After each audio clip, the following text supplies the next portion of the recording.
My name is Roger Miller, and I was asked by Videomaker magazine to provide information and old video equipment for an article on the evolution of the camcorder. This videotape was produced to answer many of the author's questions.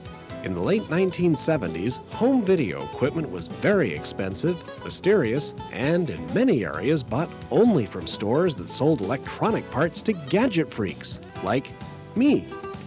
Back then, the buying decision was a lot different because we all earned so much less money and the equipment cost so much more.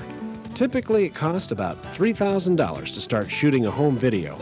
Today, the price is fast approaching 1/10 of that cost. In the closing days of 1978, the beta VHS wars were still raging, and neither format seemed to have a clear lead in the marketplace. Movie rental was virtually non-existent. VHS had recently become a 4-hour format, while beta was only 2. Remote control was wired and only consisted of a pause function to get rid of commercials. The machines were top load, controls were mechanical, no scan, no hi-fi, not even a shut-off timer. I decided on the VHS format because the transport was simpler and more reliable. And VHS had a 4-hour record capability. Record time was a big issue because tapes were expensive. Tapes listed at $25 with a street price of $21. If I was real lucky, a deep discounter would let a tape go for $17.95. A coveted Christmas or birthday gift was a stick of blank tape. Also in 1978, VCRs were getting more affordable. My first was $744.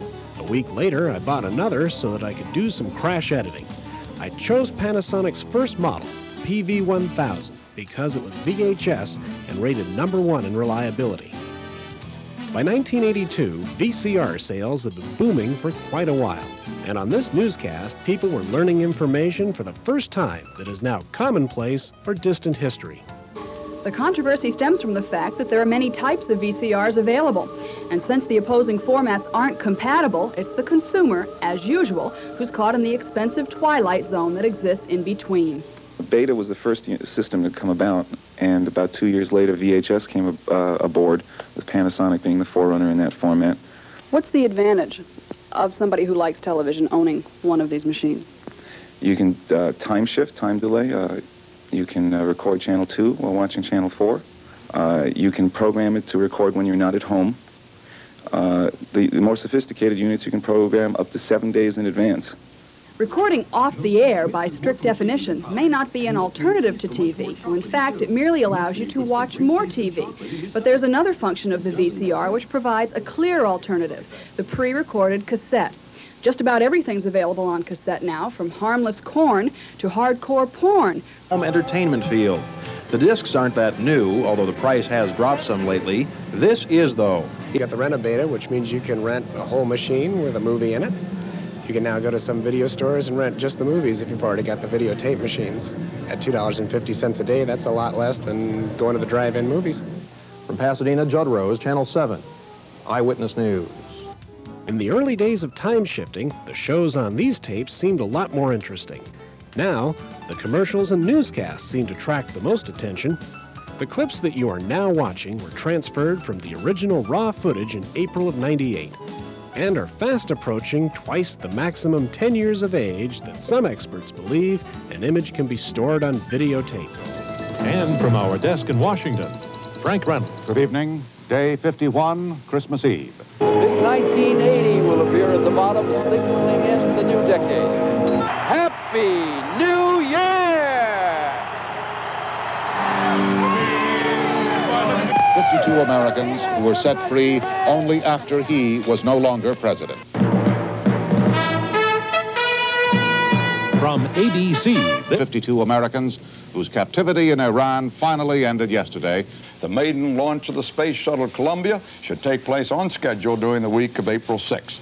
Earlier this week, problems repairing the external fuel tank threatened another delay for the shuttle, already 3 years behind schedule.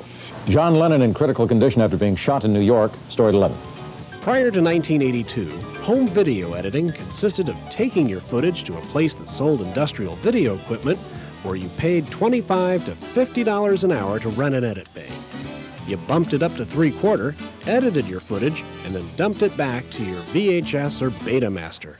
No matter what editing attempts were made, I was always careful to preserve the raw footage because I knew that someday real VHS editing equipment would be available for the home.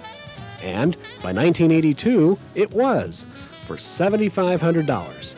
I couldn't justify that kind of money for a hobby, so I bought the editor, built a videotaping business around it, and let the customers pay for it. Now the challenge is not the technology, but just trying to find time to use it. On the bright side, some of the 300-plus video cassettes are now approaching 20 years old and seem to have a different impact now that VCRs and camcorders are so commonplace.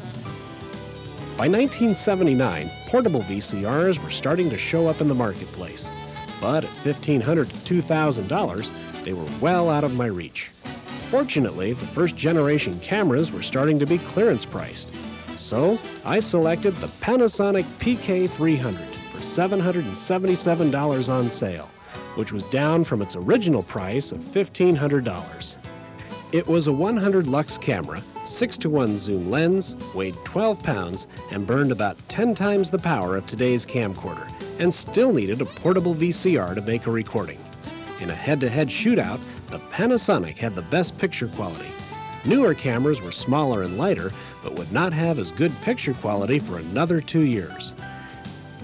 To shoot a Christmas video today, this is pretty much all you need. My first family Christmas video took place in 1979. In addition to the camera, the setup required a camera power supply, tabletop VCR, and flood lamps. You might notice part of the flood lamps at the edges of your screen. This is because 100 lux cameras are pretty blind in a normal living room. In the time since this video was shot, cameras have gotten a lot smaller, but the little boy, well, he's gotten a lot bigger.